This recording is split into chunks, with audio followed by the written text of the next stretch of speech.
So it's 6 o'clock. I'm going to call this meeting to order. This meeting is being recorded by the Ways and Means Committee and GCTV. If any other persons present are doing the same, you must notify the chair at this time. In accordance with MGL 30A, Section 20G, no person shall address a meeting of a public body without permission of the chair, and all persons shall, at the request of the body, be silent. No person shall disrupt the proceedings of a meeting of a public body. If, after clear warning from the chair, a person continues to disrupt the proceedings, the chair may order the person to withdraw from the meeting, and if the person does not withdraw, the chair may authorize a constable or other officer to remove persons from the meeting. I'm going to take the roll. Councillor Bottomley. Here. Councillor Forgy. Here. Is here. Councillor Golub. Here. Councillor Toronto. And Councillor DeSorga, I am here. Approval of minutes, none. Is there any public comment before we begin? Okay. The mayor's in the waiting room. Oh, okay. Wait a minute. Admit. Thank you. Okay, thank you. Hi. Good evening, Mayor. Good evening. Good evening. Okay, so we're up to, all right, so we are going to start with the school department first. And thank you very much for being here, Dr. DeBarge and everyone who's associated with the schools. I'm going to let you start with your request there. So I'm going to go ahead. Many of these people have not heard this, so you're on. Okay, so good evening. Thank you. I'll give a very short overview. My facilities director, Eric, and George on the city side, we had been having a conversation about the energy recovery units that are on the roof of the middle school. So there are 4 units that are on the roof. They are at least 20 years old. We can't quite get a hard number, but they're at least 20 years old. The manufacturer who created them has long been closed. There are no parts available for them any longer. The role of them is to provide some heated air, and they are the primary source of fresh air being circulated through the middle school. So right now we are concerned about the advanced age, the fact that should they need repairs, we would not be able to find parts. So we met with myself, Eric, Andy Paquette, our business manager, George, Carol Collins, all met to review the project, to review the scope. I was appreciative that George and Carol also reviewed my grant application because the schools were eligible for a grant through the Department of Education, and I was awarded that grant. And we have $334,000. Sorry, very small font on this grant application. $334,000 that was approved, conditionally approved by the Department of Education. There are 2 portions of it. We did the portion for the study because we need someone with the technical skills to do the specs for the project, to go let us know what exactly would be required and to help us go through the bid process. The contact that George had originally had estimated about 10% of the total project cost. So I budgeted $40,000 in the grant. And then once George had them actually come back, go up on the roof, look around at things, so that we could start thinking about the project, due to all the factors that they saw when they were up there, and the fact that they need to consider the weight load for the new models and the depth of the project with the specs and engineering and all of that. They're estimating that the study, the bid, the specs and the bid process would be closer to 100,000.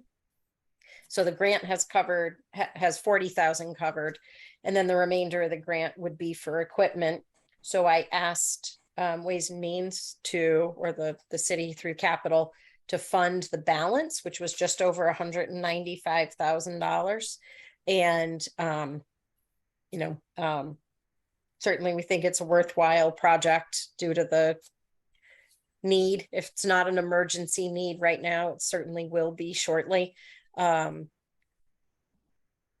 estimate that George got on the front end of the project was that the replacement of the 4 units, disconnecting the current ones, disposal, installation, mechanically and electrically reconnect the new units, and test and provide startup services and a 1-year warranty on parts and labor. They estimated at 490,000. There were pieces that were not included, including integration into the building management system, asbestos abatement, if there is any, temporary heating or ventilation, and mass sales tax. So certainly 2 factors. One, the likely increase in the cost for the engineering and specs. But then, when we go out to bid, hopefully we can go out to bid. There is potential that the costs could come in a little bit lower than George's estimate had been. Or if the funding is what it is, we've talked about the potential for replacing 2 of the units, keeping those for parts to replace the 2 existing. So, but that's the only project that I put in for this year, was a portion of the energy recovery unit cost. Okay. Thank you. Questions for the superintendent? I do. Mike? I heard you mention asbestos, possible, like asbestos testing. What, didn't they get rid of all of that when we redid the school? Well, that's probably a trick question for me, but I mean, I would hope so. my belief would be that they would need to look up on the roof and see if there's any asbestos contained or around these units. And it wasn't a certainty. It's just that if that is something that comes up, that is not a cost that's factored in the estimate, I think was more their concern, is to just, blatantly exclude that from any quote. I just figured there'd probably be like a record of it. I mean, a recent enough building wouldn't have it. And I would assume that would be in documentation from when the renovation was done. I'm happy. I would hope at least, so that we wouldn't even have to spend money to have somebody go up and even look. It'd be like looking at a file instead of. That very well could be the case. I mean, there is no cost included in any of this regarding asbestos. I just shared that was something that they said was excluded. So should anything around that or other hazardous material work come up, it's not part of this. It would be above and beyond this quote.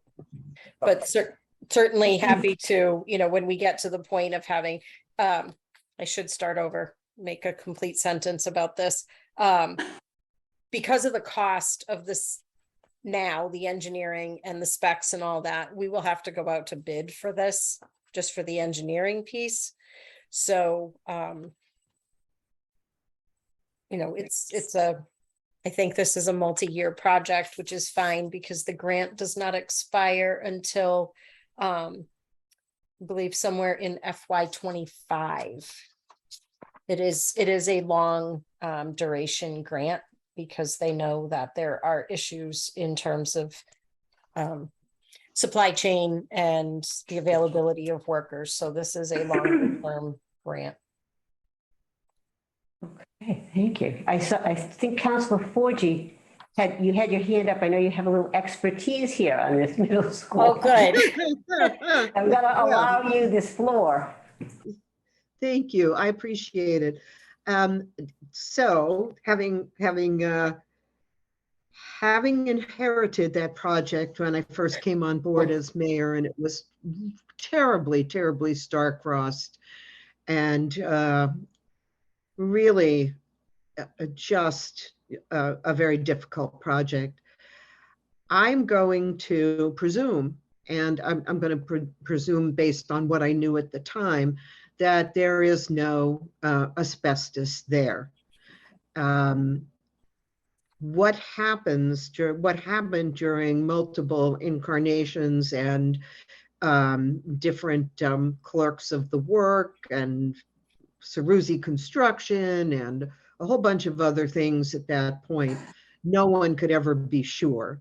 And if you're looking for records, they're going to be down in the vault someplace, the dungeon probably, more likely.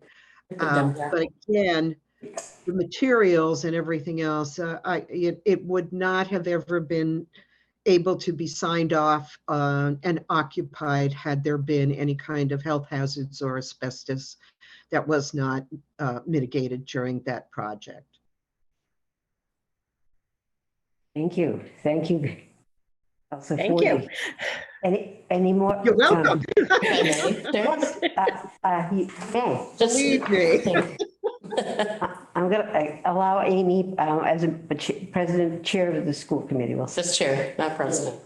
yeah. Well, I was going to elevate you, so there you go. I couldn't pick it up on my feet. Thank you, Chair Perez. Just in terms of, perspective and choices on priorities, I do think that because this is a long-term grant that we've received, and because we are taking a significant portion of our ESSER grant funds to settle teacher contracts this year, as a part of our budget, if we were to put the same funds that are in capital and potentially for this project towards the operating budget instead, that to us would also be an acceptable thing, and we could put this capital request forward next year for FY25 because of the long-term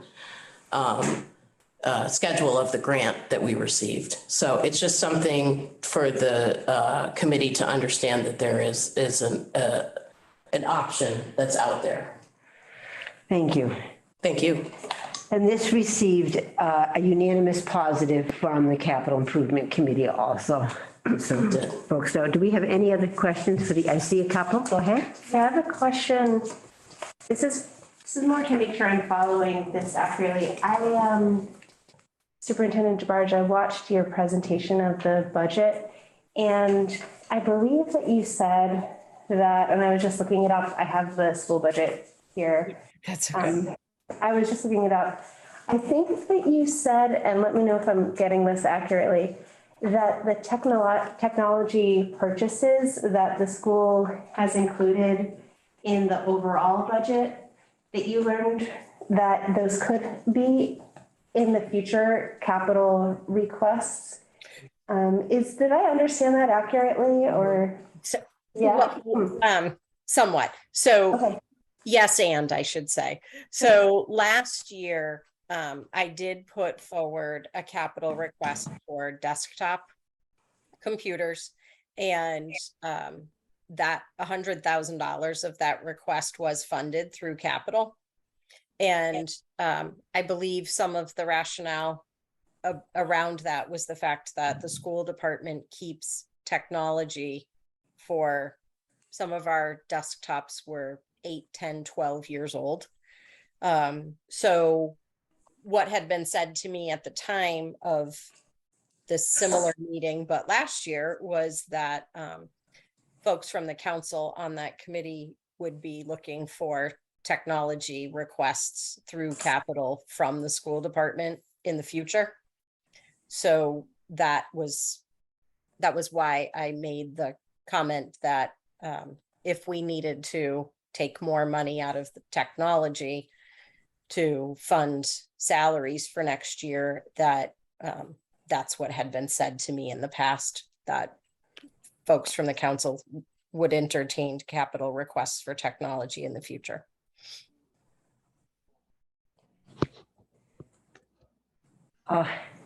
Anybody else have any more questions for the superintendent?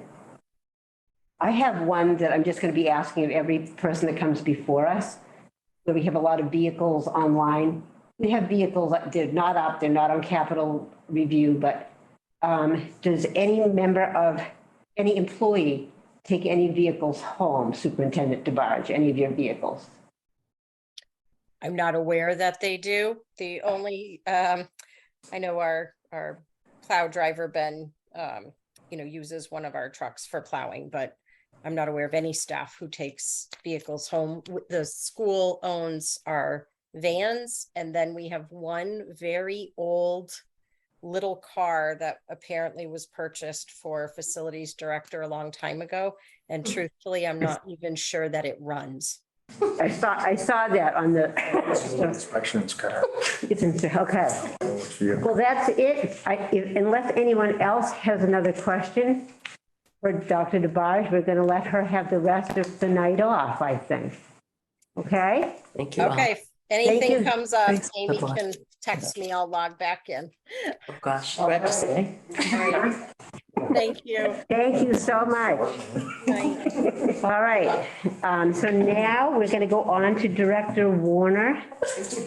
And Just wait until she logged off. That's all. Director Warner we're going to go in order of things as you have them tagged as they are in order on our agenda. And so we will start. You can start with your explanation of the first. First up is sidewalks. Yes. Okay. So as we all know, sidewalks are a hot button issue in the city. We have a very long list of the sidewalks, which I send out every year. We have 3 lists. We have an overlay list, a reconstruction list, which is replacement of the cement walk. And we have an in-house list that we work on with the highway department. So currently, I think I mentioned this to the council, I have 136,000 that was appropriated last year. I did not use that for, well, multiple reasons. We were swamped procurement wise, and I didn't feel that 136,000 would carry a lot of weight, or we get our money's worth bringing a contractor in. But yet it was too much money to do in-house with the staffing levels. So I requested this year an additional 200,000 to go to the 136. Obviously gives us 336,000. I sent the information this morning, how we're breaking down our sidewalks this year, because there's a little caveat with CDBG funds. So I want to kind of lay that out, what the expectations are. So the 336 would be the first, the 2023, which, by the way, we're just about done with the engineering and design. And if I was appropriated the 200,000, we're ready to hit send on the bid, to send the bid out to get going on that project. You'll see in that project, there's 6 ADA ramps. We did apply for Safe Routes to School and a MOD grant, both grants through Mass DOT. We did not receive either one. So I incorporated these MOD issues have been hanging around for a little while. So we incorporated them into this first bid that's going out. What is MOD? Massachusetts Office of Disabilities. Okay, thank you. Yeah.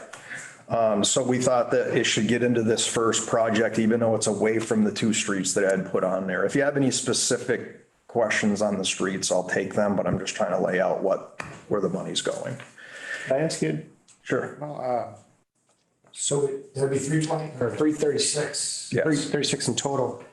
And the top box is 302.1? Correct. And these are estimates, estimated costs. Oh, so you're just shooting high. So, it's not shooting high. We estimate it's going to come in right around 300, 302. But in comes the in-house work. I'm not budgeted in sidewalks in my operating budget.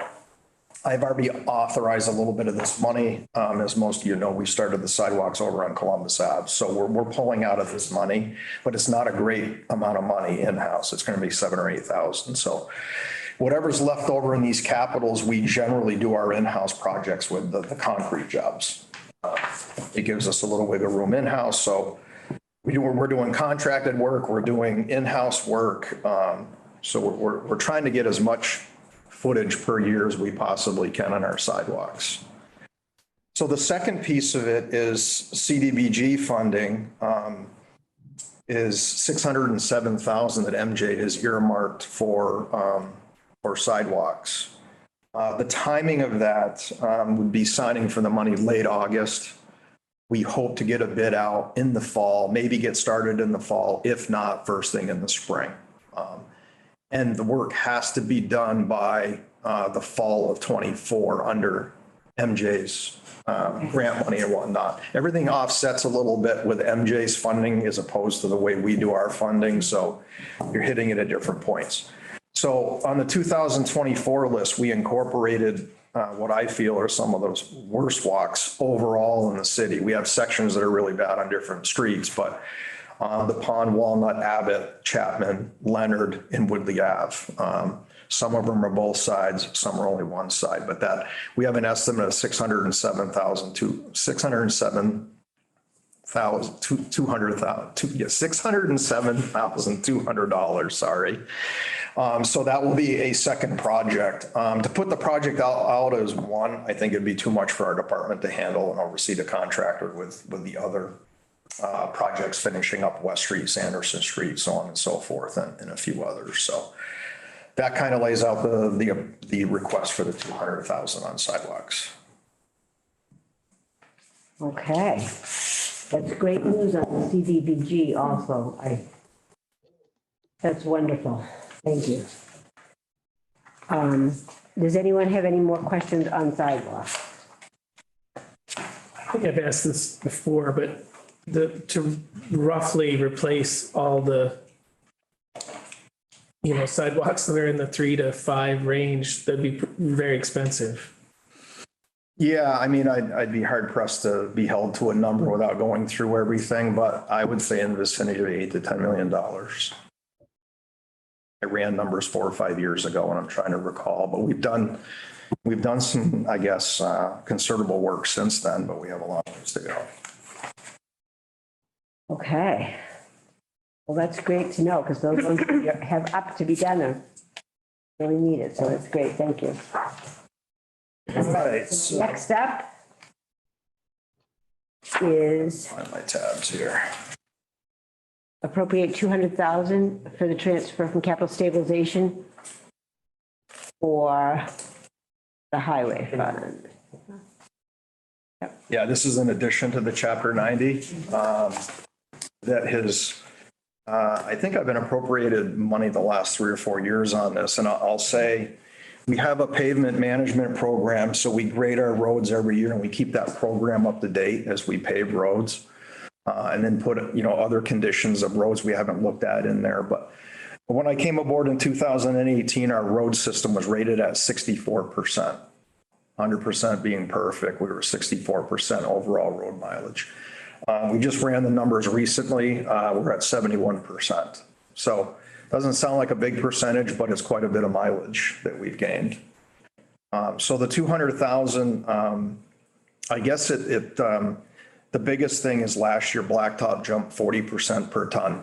It went from, I believe, 80, somewhere in the area of $80, it went to $115 a ton put in place by the contractor. So it was about a 40% increase, which really equates to 40% less road mileage you get at the end of the day. So that was a drastic jump in a 2-year time frame. So the appropriation that you all approved for me has really gone a long ways in keeping our road status, and we continue to at least maintain even or creep up. Obviously, 100% roads is probably unattainable, but that's always the goal under the program. I do have a preliminary paving list that combines what the 200,000 that I stated in my actual forms to you, it's combined into the overall preliminary paving program with 635,000, chapter 90. So we will adjust it. If this funding was to not go through, we'd have to adjust it, take off that master list, that preliminary program we have. You have a question? Yes. So I want to make sure I'm understanding this right, all this new to me, the B's and the C's and all of that. So am I understanding accurately that the G stands for grant and the chapter 90 funds, the first row of this? Yes, it's a yearly grant. It's chapter 90 Mass DOT funds we get every year. And so so the supplemental that we would be appropriating is the highway, the third row, the highway fund for $200,000? Yes, that supplements the 635, I think, is in there. Yeah, it says 625. Oh, that's right, too. It went down 10,000 a year. My apologies. Under the new formulas, Okay. Mass DOT. And just so I'm following this, it's my first whole budget season. Do we vote on the grant? Is that something that we vote, or is it just, it's in there? It's Appropriated every year, and I believe the mayor accepts the grants. This is, mayor accepts the grants and we vote on the appropriations. okay. Great, thank you. I'm sorry, just for the record, I just want to say, if you're discussing chapter 90, it's just an allocation. There's no acceptance. It's not a grant. It's a, I can't think of the word, but it's basically we just get it. Entitlement? It's an entitlement. Yes, that's the word. I was thinking entitlement. Yes. Thank you. Thank you, Director Schindler. Very good. I think the word grant's the only place it fits in the budget book for letters, so, yeah. We have them coded by, in our book, Director Schindler, we have just codes next to it. That's why that came up. We have a letter that's next to it. It says B. So, So I have a question on the roads. Do you have an order on the roads the way you do on the sidewalks? Yeah, it's done under the paving program. That's how we develop the preliminary. And then if I get additional funding, we go with the preliminary list. And if not, we adjust the list on condition of So road. you have like worst streets like we do sidewalks? Yes, and it's a moving target every year. Some roads look great one year and all of a sudden two years later, it's like, what happened to this thing? It all depends on the winter. Freeze-thaw cycles are the worst thing that can happen to a road, but so we have to shuffle things around from year to year. We try and, But it snows. studded snows and Keeping them on all year. heavy equipment, DPW guys with heavy plows, but Man, okay. All right, any more questions on that? All right. Onward, appropriate 150,000 for the, by transfer from Fund 8402 Capital Stabilization for purchase of a large area mower. so yes, the large area mower is what we call the workhorse that covers a lot of acreage. We have to mow approximately 110 acres to 115 acres a week, sometimes twice. A large area mower, most of you may have seen it out there. It's red with big long wings on it. It's about 12 feet wide with the wings down. So it mows the largest of our field vets, the high school, not the high school, the middle school, our large areas out of our water facilities and so on and so forth. So the last 2 years, we've literally pieced this thing back together. The 2001 that we have, the decks on it are no longer available. There's a lot of parts that are, because they've changed the style of this particular machine. So we've had to rebuild the mower decks. They're paper thin. We've lost, I believe, a flywheel on it and the engine's getting really tired on it. So it sees a lot of work and it's definitely past its due date to be replaced. It breaks down quite frequently. Okay. 2 years. It was a lot of hours. I forgot to write the hours down for this. Any questions on the mower?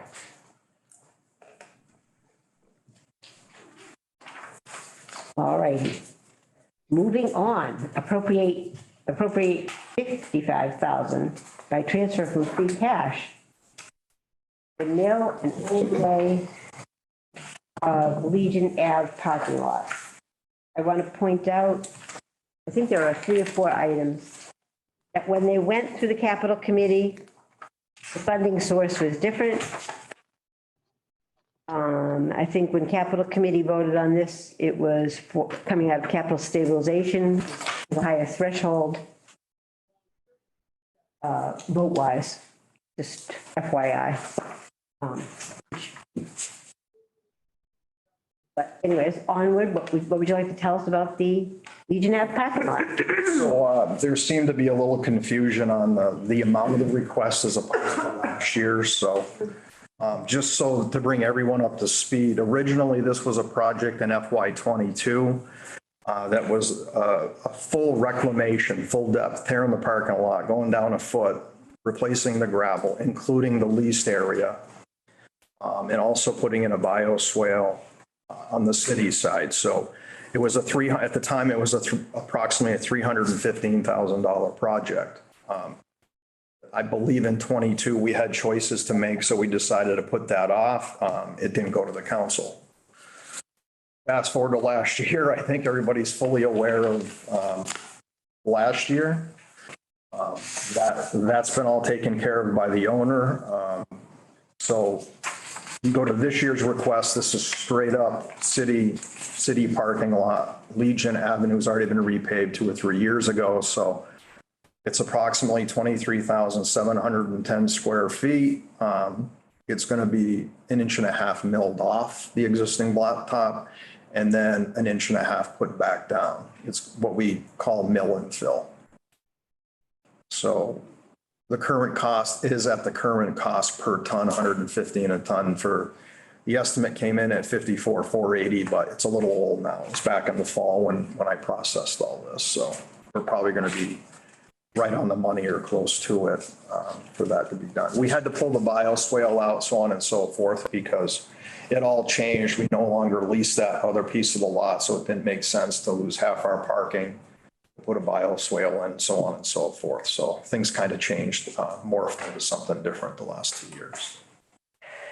So when you drive into that parking lot from Wells, yes. Is it the entire rest of is it that entire parking lot except the part that was done last year? So if you pull in and you see the area that hasn't been done, the width over to what was done by the owner of that property, and it basically goes to the end of the abutment near the old American Legion, which is the marijuana shop. Right. And then to the right, it goes almost to the dumpsters of behind Greenfield's Market. Okay. There's a small piece there that we don't own, but it's basically that rectangular area that's left. It's a big, Yeah, with lots of potholes and patches. I know. I'm glad that we can get through that with just a mill. Mm-hmm. Yeah, we should be okay. We did core samples and we think we're gonna be able to mill 1.5 inches. We wanted to make sure we had enough depth of blacktop, not hitting gravel, so that we'd have 3 inches of blacktop back on the parking lot when we were done. Minimum of 3 inches. And Ginny, this says it's on the order, it's coming from free cash? Yeah, Yeah. right. But originally, Oh, It was- it's originally gone in that way? it did not go to the capital committee that way, and that was a change when it came. And I just actually, personally, I'm paying particular attention to anything that was changed to free cash. Yes. The question, I guess this would be for the mayor, why was the change from capital fund to free cash? What was the rationale for that, or Fast Director Schindler? I am trying to remember, to be quite honest with you.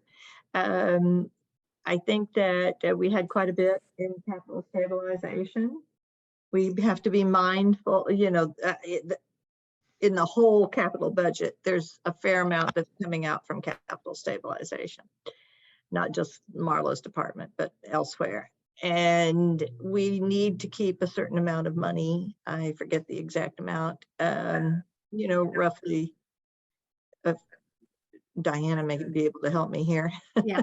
several $100,000, if not more, in capital stabilization, just for the purposes of bond acceptance and so forth, the bond council and bond rating people.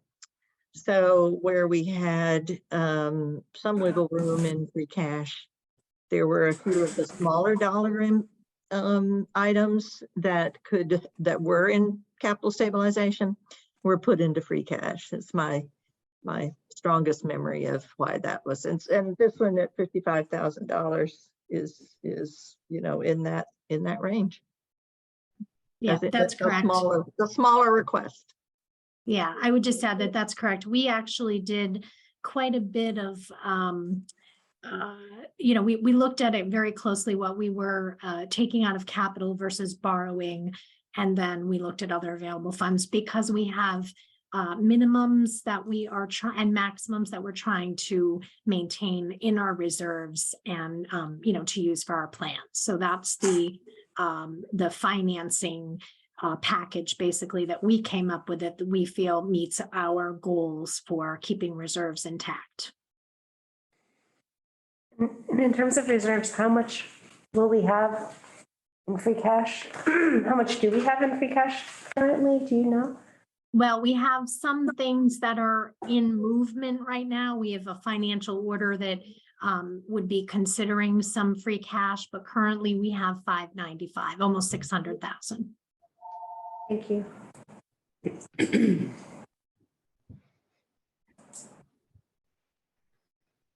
Any more questions on that? And our capital stabilization is about we had 2 million. 2.3. 2.3 that we put in there, right? Right. We put $1 million last year, but we had balance. So we're trying to, again, keep at least $1 million, if not more in there. Uh-huh. Okay.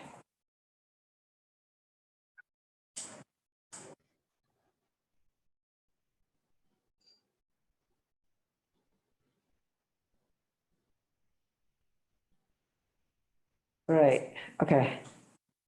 Very good. Anything else on that one? No? All right, onward. Next up would be appropriate $290,000 from borrowing to purchase a road treatment truck. So let's hear about that. Okay, road treatment truck 138. We started preparing it back in late summer, early fall. It was realized that the frame on this truck was severely rotting. We cleaned it up, did some patching repairs that we were allowed to under the standards.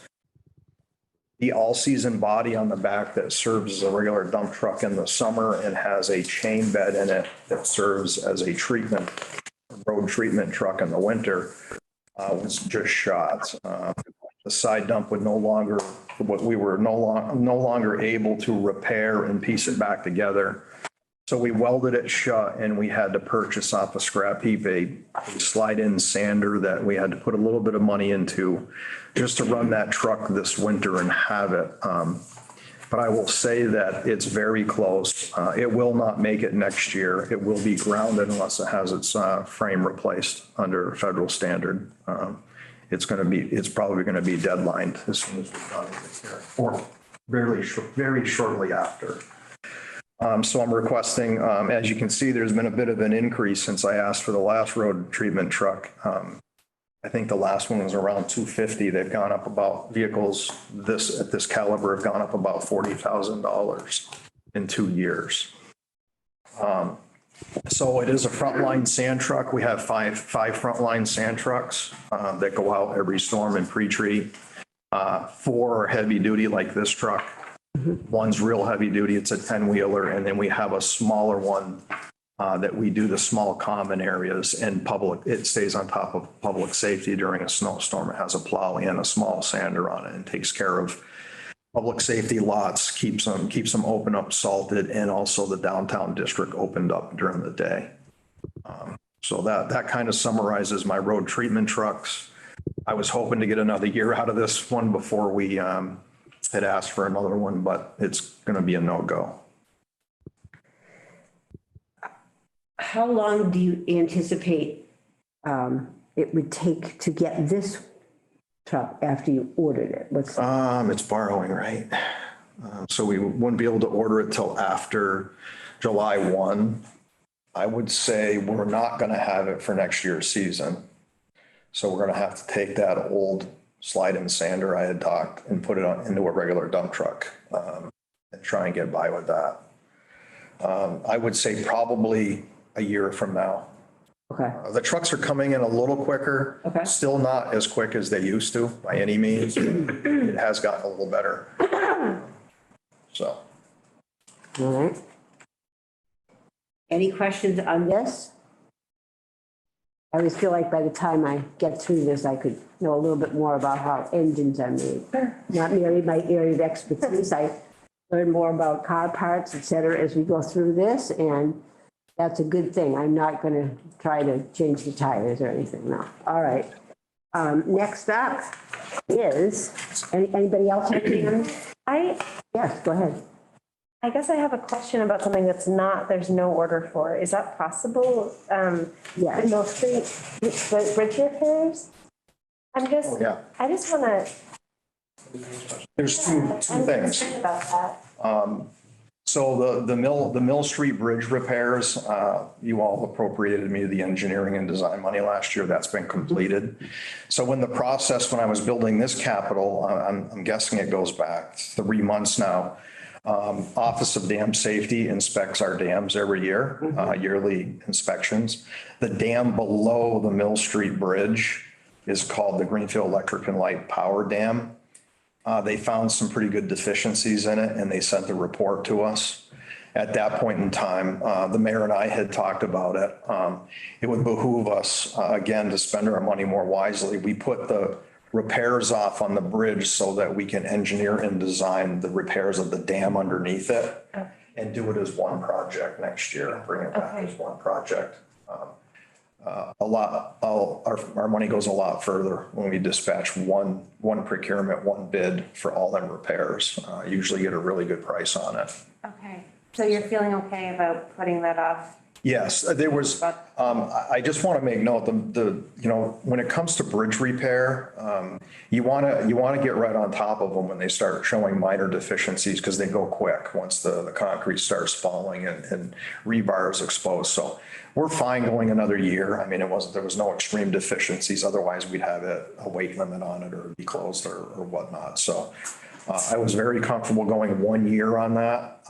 But I'm going to come back as a dual project in my request for next year for the dam and the bridge.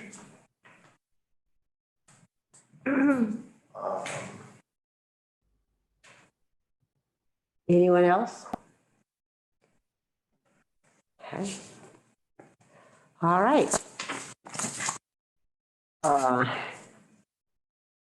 And so far, just so you'll know, I believe everything that we've talked about so far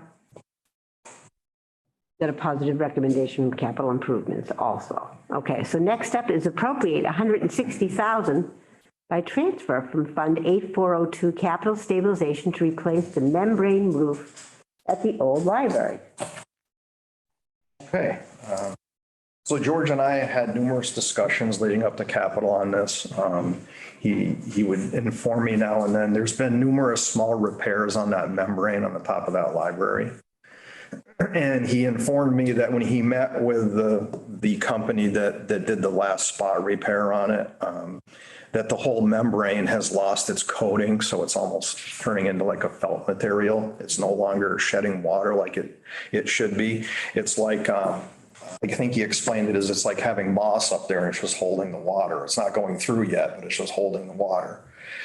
So George said that he highly recommends changing or replacing that membrane roof for the simple fact is once that starts leaking or it can't be repaired anymore, you can't do patches because the whole thing is deteriorated that obviously we're going to have water running in the building and have all kinds of other issues. So I put this forward this year to try and get a roof put on that. And I understand that the new library is coming online, but I think we have to, and it is my opinion, we have to take the steps to protect this building. And I think having the roof on it is the first step. That's just my my professional opinion on that. So this one got a unanimous negative from capital improvements. I think Council Ford, you could speak to that, but there was a concern also about the value of that whole building and getting into, I can see your point about that it needs to be done. But I'm not sure what the value of the whole building is. I think it's around 450,000. And I think this is, I don't know if roofs count as part, maybe someone else does, as roofs count as part of the renovations for a 30%. If you do 30% renovations on the value of the building, you don't think roofs are included, so. I don't believe so. You're not touching code items on the inside. Okay. And, all right, any more questions on that? Council Ford? Well, I think part of the discussion that we had was in regard to the fact that this building was declared surplus property and put up for sale. And we understood at the time that there were no bids that I will defer to the mayor or Diana at this point, but there was nothing forthcoming so that the building could be sold to a private owner. And there was some discussion of, why should the city pay to put the membrane on the roof of the building if it's going to be sold to a private owner? And how would we absorb that cost in the price of the sale price of the building itself? The other piece that is just a complaint more than anything else is, why do they build flat membrane roofs in New England? It's a mystery, just a real odd mystery to me. I'd like to see lightning splitter on roofs, So anyway, I see the mayor's hand is up, but we were being very prudent with the city's money at that time. Mm-hmm. Mayor Weidergartner. Thank you, Councilor Forgy. I am going to just explain again. We can always go out to bid, put out an RFP for this building. But in the meantime, it is a city building that is going to need further, is going to need to be maintained, and probably more so than others. But, and so starting with the roof helps keep further damage from happening inside the walls and so forth from the roof leaks. So I erred on the side of what we have in the city for experts, which is George.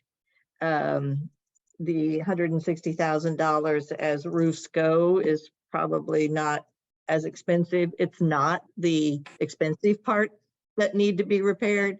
It is the membrane roof.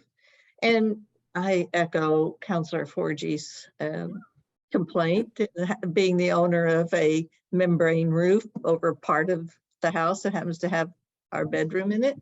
But it is what it is. Once they're replaced, they do last a while, quite a while. So it's just a matter of not deferring any more maintenance on this building. That is not to say that the city would be coming forward time after time after time. We are in the process. It wouldn't cover the roof, but we are in the process of seeking, it's a long haul on this particular grant, of seeking grants to repair certain things about this building. That is the preferred route. And as I say, nothing will stop us from going forward with putting an RFP out for, again, times change. People are feeling better these days about different things. So it's still a wonderful building. It's still in a great spot in Greenfield. So but in the meantime, I feel like we owe it both to the city and to the Library Foundation and all the people who care about this building to maintain it. And that's why I left it in the budget.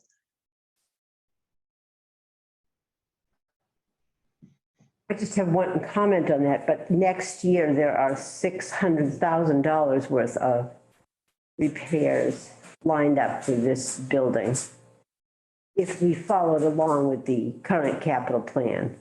So Those Yes. are always subject to change, as we know. this is true. That is very true. Okay, and further comments? Go ahead, Council Bobby. I'm curious, I haven't heard this come up in the last 3 years since I've been in council. And I'm just wondering, is this something we could put off another year? I'm surprised we haven't heard at all about it. Well, I had mentioned it to George. If you recall, this is only my second go around on capital for central maintenance since I overtook central maintenance. So I can't speak to what George and at the time Mayor Martin had discussed on this building. I have no idea. But George did come to me and say that the repairs are becoming more frequent. And then the latest person that repaired it brought this to his attention. So I put it right into capital this year. I was unaware of the roof condition last year, or no knowledge of it. I think it was scheduled for a year out further than this. It was scheduled for fiscal year 25. Okay. Yeah, I think you're right. We backed it up because of the latest inspection. But something else, we just spent $16,000 there also. We just recently transferred something, maybe. That was the air conditioning, the heating Yes. and air conditioning. That was an emergency because it did It's not an emergency. function. We took care of it, but older buildings, things go. Yeah. Okay. Any further comments or just questions on this? Questions? Yes. This George. George being, George Vandelander is the facilities manager for central maintenance. Okay, thank you. Sorry. No, it's fine. right. I just thought everybody knew George. I can see I can see both sides of this. In the sense of we do have to maintain the building regardless. It is our property, even if it's empty. At a certain point, we still have to preserve it. And the other thing being, if we might not have had interest in it at the moment, but if it's literally leaking, we're never going to have any interest in it. No one's going to want to pay for that building. And any of the other problems that are listed down the 5-year plan are going to just get worse. So, I mean, I don't know. I'm kind of conflicted on this one. As I said, I can see where you don't want to put money into a money pit, but what are we going to do with the building otherwise? If it doesn't sell in 6 months or a year or whatever, it's going to have to find some use or else condemned. Well, I'm going to ask the mayor. I'm sorry, Mike. Is Mayor Weegartner, is there a plan to make this into offices? There's no set plan. I think the Capital Improvement Committee knows well the need for space, both in City Hall. I mean, we're running out of space in City Hall, but we're space to utilize more wisely for our city offices. So there's no set plan. I have had them go through different buildings throughout, and I don't know where they are in that. I said capital improvement. I meant Capital planning. capital, the construction and planning committee. And the plan, if we were to use it as a city building down the road, it would definitely be for office space, additional office space, so that and additional meeting space. I know that we have the library next door, the brand new one that will have plenty of meeting space, and we have the Johns on, but we're talking about internal meetings, staffing meetings, those kinds of things. So yes, if we were to end up not being able to sell this building down the road, I'm not sure if I agree with Councilor Tarunzo. There are a lot of people out there that are interested in historic buildings. We just haven't found them yet. So especially one that's as well situated as that one. But so yes, no set plan. We need room for storage as well. I'm not saying we would turn that building into storage, but I'm just saying where we free up space, we can gain space for quality storage. So I've asked the Capital Improvement Committee to go through all the different buildings and make eventually, I said that again, you know what committee I'm talking about, planning and construction, to go through and give me some recommendations on how to use some of our city buildings, and especially how to get more storage space as well for different documents. So it's not out of the question, but it's definitely not a high priority at this moment. I was saying, I didn't think we'd have a chance I was saying we'd have less of a chance of selling it if it were in worse condition than it is. I would agree with you on that. That's what I was trying to say. If I may speak again, sorry. I would agree with you with that, on that piece, Councilor Toronto. You know, you do need sometimes to spend a little money to make a little money, so to speak. In other words, we could sell it. You know, we're going to have to spend a little money on it. This seems like a small amount of money to make it more sellable down the road. Is there a plan to put it up for sale after we move into the library on June 1st? Well, like I said, we can always put it out for sale. So that the RFP still sits there and it can be rekindled at any time. I didn't want to necessarily do it till I knew exactly when we would be moving into the building and so forth. I don't want to leave our people high and dry, nor would I want to put out an RFP and say, well, you can't really take possession of the building until X. So I think probably when we went out before, we went out a little too early, quite frankly. Should have probably waited. Thank you. Any more questions on that or comments? Questions? Comments. Okay. All right. Onward. Appropriate $30,000 of a transfer from free cash to install a roof over the back stairwell at the police station. This also was a change from the source on which the Capital Improvement Committee voted. It's a change to free cash. Okay. Well, the back stairwell, I'm not sure if y'all had a chance to look at the pictures I sent. They're very long, they're very steep. You'll see that they're actually deteriorating again. And honestly, we can repair them in-house with my highway crew, the stairs themselves. I didn't make that part of this project. But in the winter time, it is constantly icing with water coming off that end of the building and dripping on the stairs. So we're constantly salting it 2 or 3 times a day after a storm until the snow melts off the roof. Very long, very steep, and it leads to, from up top, leads to the basement where the PD's rapid response team is activated from in case of severe emergency or whatever may be going on. So if something's activated, they head down them stairs, whether it's the middle of the night or whatever, to grab their gear and gear up for whatever the emergency is. So again, George and I talked about it. I had mentioned, well, what about if we put like a metal, put a frame up and put some metal roofing over it? It would stop the water, at least coming off the side of the building, from constantly going on the stairs. And it would stop a lot of the snow from accumulating, because it's a chore to shovel these things for anyone. You may have a little drifting back there from the wind, but our guesstimate is you're going to eliminate 80-85% of our problems we're having on those stairs, which has been a problem for quite a few years. So that basically summarizes it. Is this new to the capital improvement plan? Yes. So this was new and moved up to.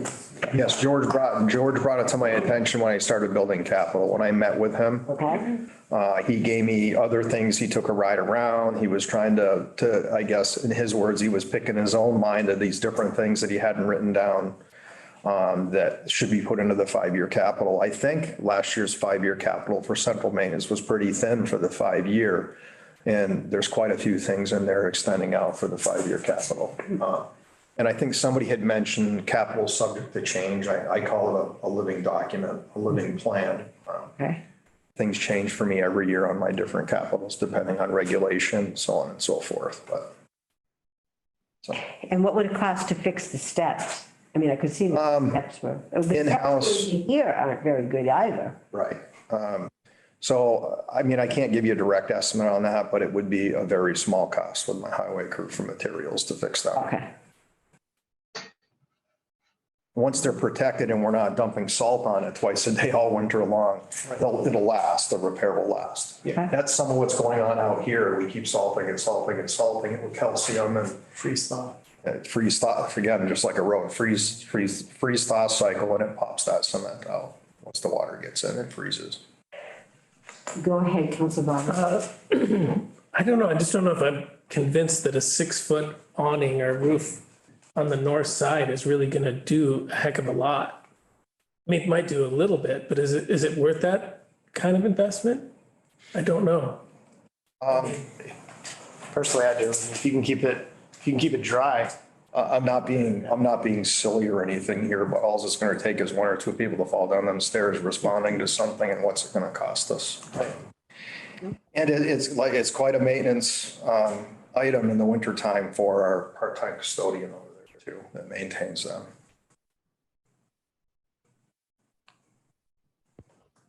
Like I said, it'll take a lot of water away from that building on that roof that drips down the side of it onto the stairs and comes off the end of the building too. The roof will extend out past the landing area and be beyond it, so. Okay. I would be more hesitant if it were on the south side versus the north side. It's just gonna freeze. You never get in the sun. Yeah. So anything that's there is sitting freezing.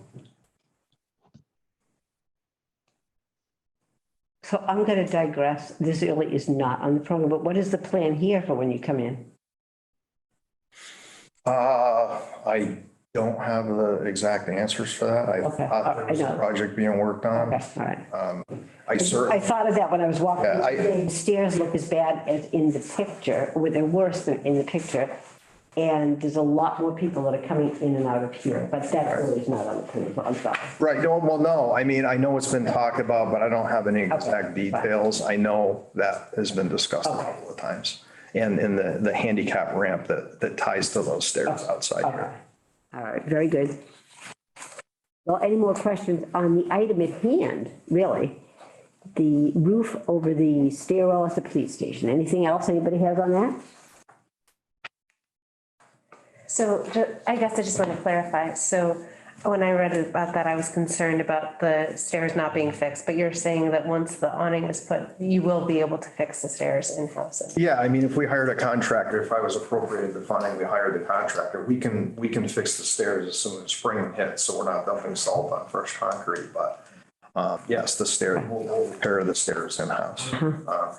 Kind of crazy for what needs to be repaired there to have a contractor do it at prevailing wage when we can do it in-house, Okay, our staff. all right.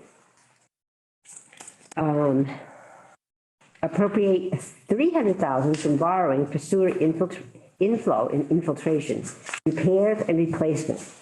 I'm delighted this is down so much. Good work, Director Warner. That is the lowest on I&I for a long time. So, This is a borrowing, right? yes. Borrowing. So I have what I feel is a good update on inflow and infiltration, AKA I&I. First of all, we discovered when we went through the investigative portion that said it was going to be 5.3, 5.5 million to correct our I&I that was discovered. We found that a lot of that we can we'll be able to do repairs in-house with our sewer collections crew, our excavation crew. Last year was a drought, so inflow is illicit connections.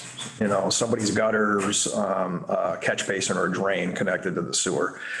Infiltration is your groundwater getting into cracks in the pipe, so on and so forth. So towards the middle end of the summer, we were getting these really hard, every now and then get a hard rain, but we were in a drought. But when we got it, we get 1.5 inches and then go away for 2 weeks. So we weren't, at the plant, we were not seeing the flows come way up to that 13 million when we get 1.5 inches of rain, 2 inches of rain, which is a good sign that we've been eliminating some inflow, right? So in other words, we've made some disconnections from drains that were hooked to the sewer, so on and so forth. So we know we're making headway in the inflow portion. Just recently, we're noticing our numbers jump up a little bit with the infiltration because we now know the water table's up higher because we're out of the drought. Is it better than it was? Yes. So we just finished up close to that $1 million lining contract. We're just about ready to go to send that $500,000 one out. So it's a work in motion. And some of the repairs we can do ourselves. The other thing too is I don't want to go borrowing money that I am not going to use this year. Bottom line, I'm not going to use $500,000-600,000 or $1 million this year. We got this other project happening where, and as we go, we're meeting every requirement under our consent order with DEP, which is a good thing. Mm-hmm. So I backed it out to $300,000. Number one, because of improvement, and number two, there's no reason to take 500 when I know I'm not going to use 200 of it this year. No need to borrow and have interest on that money if I'm not going to use it. So I'm hoping that I can see 300 and less going forward. That would be a wonderful thing. That'd be great. So We'd like that too. I think we all would. Okay, Consent order is pretty stressful. So, No, I got up and advocated for that. Absolutely. yes, I do remember.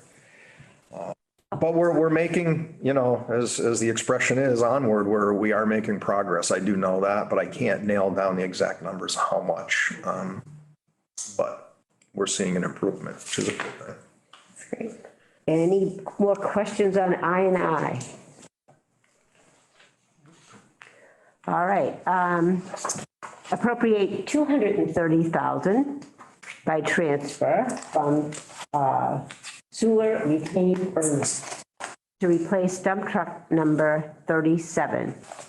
And Director Schindler, we have one new person in our on Ways and Means. I don't mean to single anyone out, which I just actually did. As I'm looking over you, I thought this was, I would just have to say, when I came on, this was one of the harder things to absorb, was when we get to the enterprise fund. And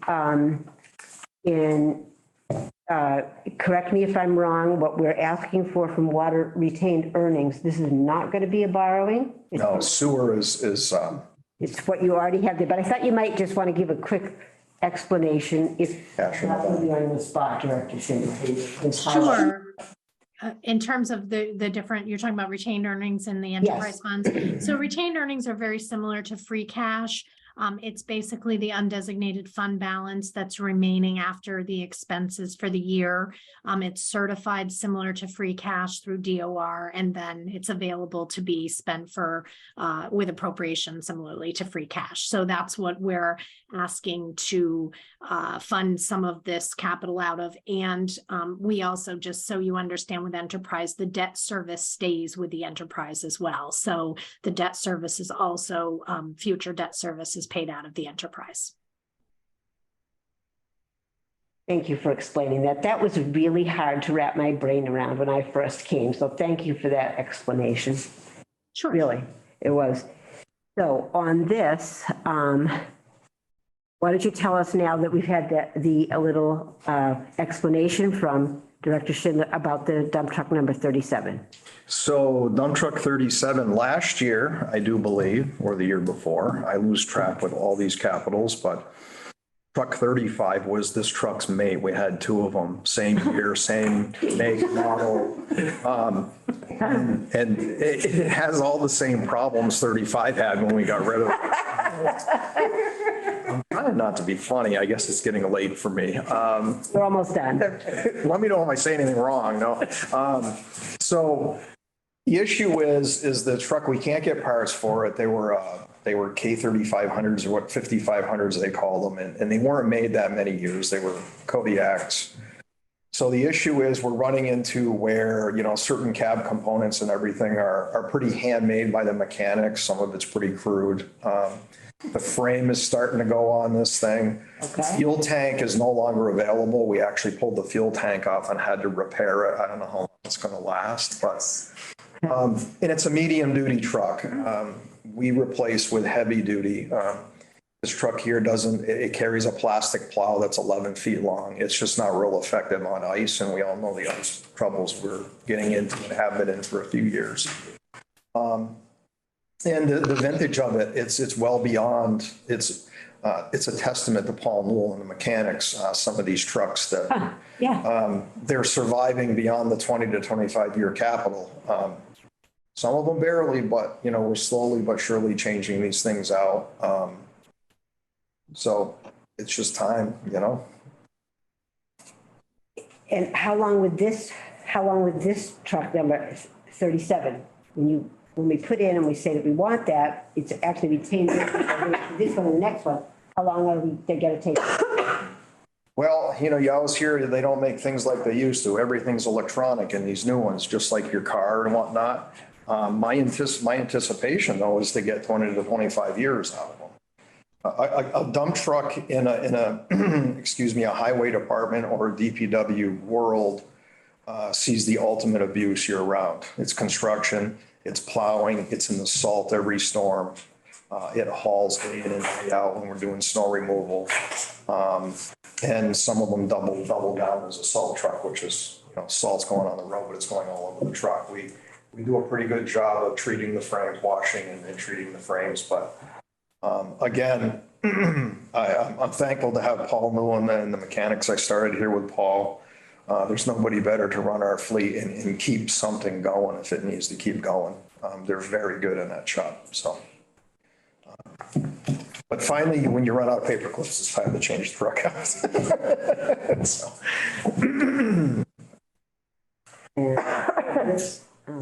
I actually didn't read, because it's not my area of expertise. I didn't read all about this. What does this run on? What type? Diesel. Okay. Yes, Oliver, Carol still has found me an electric dump truck. No, Remember me saying that last year? I am just questioning when we get to all the vehicles, because I think there are fleets that are going, there are towns that have fleet managers, and there are towns that, that take a look at the whole fleet. And my question, I'll be asking a question to you at the end.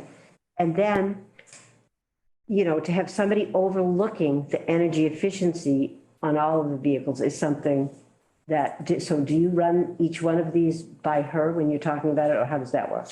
She's aware of my capital. And again, we have that joke, find me an electric trash truck, find me an electric. But all the new trucks that are coming out, the emission standards are incredible in these things. Trust me, because when something breaks in the emission system, I feel the bill. Okay. But they have what they call DEF systems. It reburns the exhaust 2 or 3 times through different mufflers and filters. And, you think of the old diesel truck, the black smoke flying out of it going down the highway. You really don't have that anymore. So. But what is the actual process? Is there, if you want something like this, do we have a process where do you run it by, do you and Cal talk about each one of these trucks or not? The big stuff, no. Okay. No. Because our medium duty trucks are 1 tons. Okay. Our pickup trucks, our cars, yes. An example was my car 2 years ago. They didn't make it in a hybrid yet, but I needed 4-wheel drive, so I ended up with the Equinox. Right. It gets me around in a snowstorm. Right. But they now make that Equinox a year later, hybrid. Okay. So like, yes, any small vehicle, we're talking with Carol. Paul Newell and myself was talking with Carol. I thought I'd just throw it out there. I'm obviously not a mechanic. Yeah. Probably tell by some of the questions, but I thought, And all your heavy duty dump trucks, the big stuff you see Okay. out there is diesel anyways. all right. Okay. Any more questions on dump truck number 37? All right. Appropriate 400,000 by transfer from fiscal year 23 water retained earnings, so this is also retained earnings, for water main replacement. Where are we? What page are we on? All right.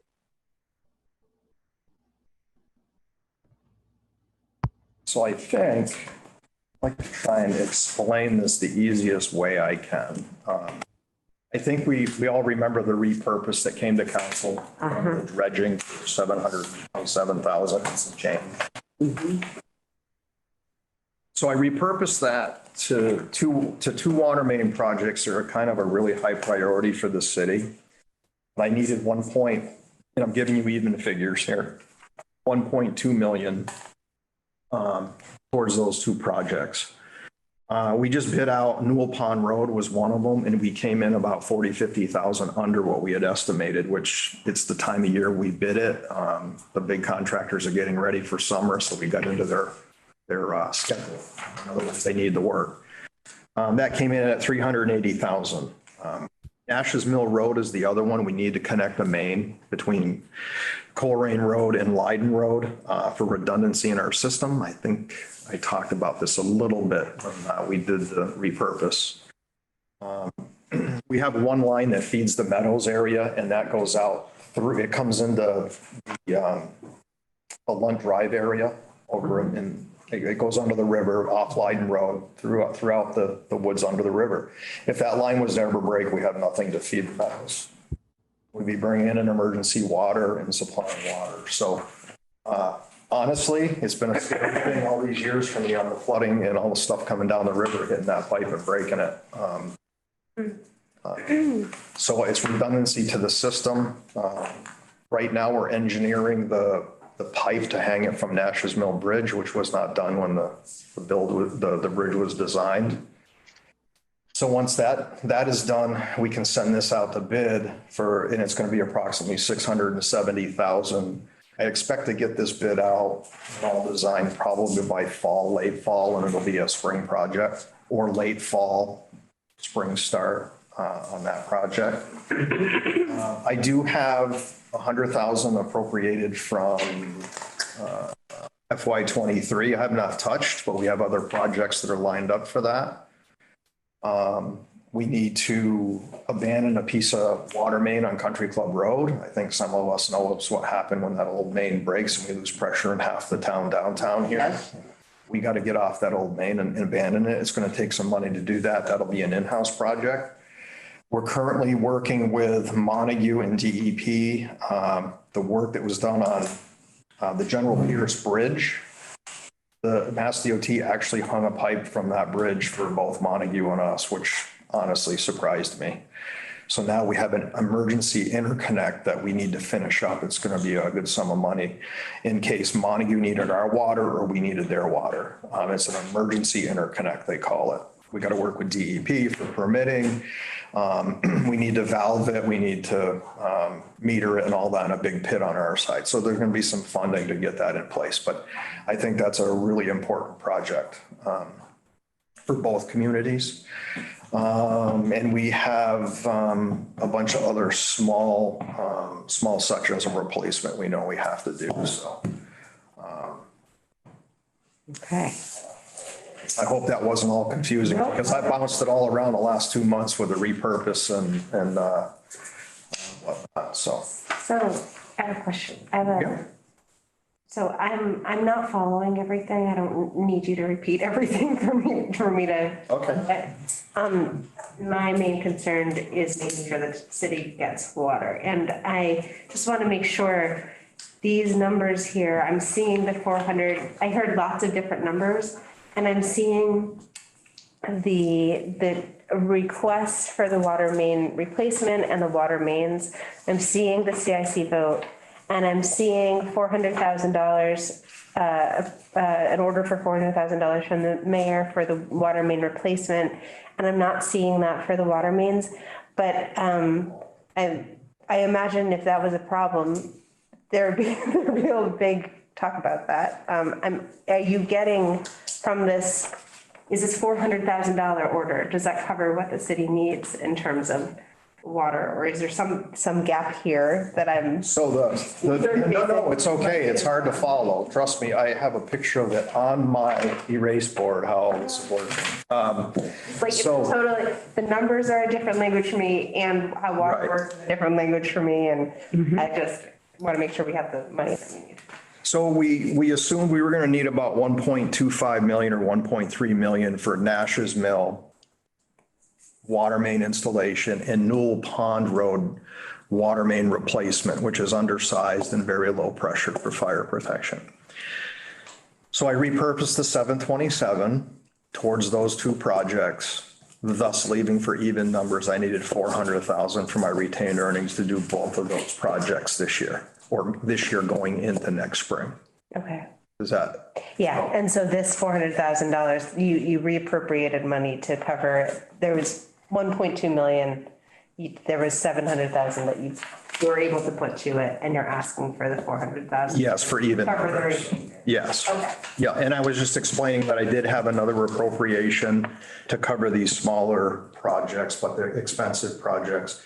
The other project is, that's coming up is you've probably heard about it, is the Big Y intersection in that whole area, redoing that area. Mass DOT is, it's not our project. But we have a water main out in Route 2 that feeds a really old water main going into Coleraine Road at 99. So while the contractor's there, we're going to take a little bit of our money and we're going to have them do what we call stub in a valve and a 12-inch main into our road. Well, they're right there and they have the road dug up for our future use to replace that water main on Coleraine Road when we got to it. Okay, Make sense? pretty much, So they're helping. pretty much. So we don't have to go out and dig up state highway. So they're helping. That's quite a permit process, and quite a repair process with Mass DOT to say it lightly. But I'm just trying to explain what these other monies are in the works, I guess is what I'm getting at from these other capitals that I've had there. Okay. More questions on this? Yeah, that was going to be similar to my question was when this originally came in, it was like 3 requests, right? It was like 1.4, right? But yes. Okay. That's what, because I was like, this seems like it's going for the same 2 places. And now I get why it was. Well, I also went together. for the repurpose. For some reason that didn't fly. I was going to need to keep it in the capital and we'll be talking about all that money tonight. I already got 727 from the repurpose. Perfect. Because it was already borrowed for the dredging, so we were able to repurpose that. And this is a very selfish question, but the members on my street, which is across from Newell Pond Road, would like to know, is that going to improve our water pressure as well? I don't know. I'd have to take a look at the hydraulics. I've never puzzled with water pressure, and I'm probably the closest to Nash's mill. I mean, to the bridge. That's what we're talking about, right? The other, the Newell Pond Road one. Yeah, we're talking about different ones. Yep. Yeah, the other main that you're talking about, Process Lighting Road, you know where the big field of sunflowers are every year? Right below the Wright Farm, you come down the hill if you're going north. Yes. Right there, it goes out that dirt road and underneath the river and comes out on, I forget the name of the street over in the Long Drive area. Sauter Lane comes out near there. But it's the only way to tie in the Meadows area, or the only tie-in we have, so. All right, well, last but not least, we have appropriate $45,000 by transfer from fiscal year 23 water retained earnings for the Millbrook Well #2 rehabilitation. Okay, I think we've all heard about Millbrook wells. There's 3 of them up there, 1, 2, and 3. There's 3 wells on the Millbrook site. And they're in a 3 to 4 year cycle. They have to be shut down. They have to be gone through by a company. Pumps, valves, anything else that needs to be replaced. The well is inspected to ensure that we don't have any issues with it underground. So it's kind of, it's a mandatory maintenance item through DEP and the water stuff, so. Okay. So, any more questions on that one? And you just had one other thing besides the bridge that you had put forward, that was a truck number 28. That was on the original asks that didn't make it to the cut, and you would be okay with number 28, wait another year for 28? Yeah, we're gonna limp it another year. Okay. Well, I mean, I really needed the treatment truck. Okay. That is large truck, which is a lot of snow. It's a frontline workhorse, as we call them. So I think that it was more important that we get that truck going forward for this year. And on DPW, this is something I'm going to ask everybody. How many people in DPW drive any kind of a vehicle home at night? We have 3 supervisors. We have the field superintendent and 2 assistants who run all the snowplow operations, the 3 different functions. Field supervisor. And the 2 assistant Okay. supervisors, superintendents. Okay. And they only take them home between the week after Thanksgiving or the week of Thanksgiving Okay. through April 1st, unless we get no more snow in the middle of March. Okay. They just as soon get them out of their driveways, honestly. Sometimes beginning of March, depending on winter, but that's the only folks in my department to take a home vehicle. I will occasionally let the mayor know if we've got some really bad weather coming in. I'll leave my truck at the shop, tornadic type stuff or whatever. I take mine home for the night, but it's very rare. I think once or twice in 2 years. I just was going through the vehicle list, so I thought everybody that comes through, I'm going to, for uniformity, ask them the same questions. Yeah. But it's kind of interesting how I didn't know that. But that would actually make perfect sense that they would. Thank you for all that you've done, keeping us safe this winter. And these storms are unbelievable. They were all on the weekends. They seem like they all come in the middle of the night. Most of them all night. No, most of them all night, and you do a great job. And I just wanted to say thank you, and thanks for being here so late. All of that information that I was late asking because I was sick. It's always fun sharing all this work up and this information. I had Knocks it off. Yeah. Behind the scenes. Does anybody have any more questions for Director Warner on anything that has to do with tonight, actually? I asked him something that wasn't on tonight, but like we could ask him what's for dinner, but. I'm used to being here till 11, so go ahead. I mean, it's fine. All right. So that being said, there's nothing else. I take a motion, wait a minute, let me just look at the agenda here. I'll make sure I'm keeping myself. When is our next meeting? That's very good. I'm looking at it right now because I knew there was something else. Is there any other business? Next meeting is Wednesday, March 29th at 6 p.m. right here. And by then I won't have to wear a mask unless otherwise posted. So. I'm sorry, I didn't get it. I'm sorry. Oh, excuse me. The next meeting is Wednesday, March 29th at 6 p.m. in the City Hall meeting room. Thank you. It's Zoom or hybrid unless otherwise posted. Okay, thank you. Okay, so I would take a motion to adjourn.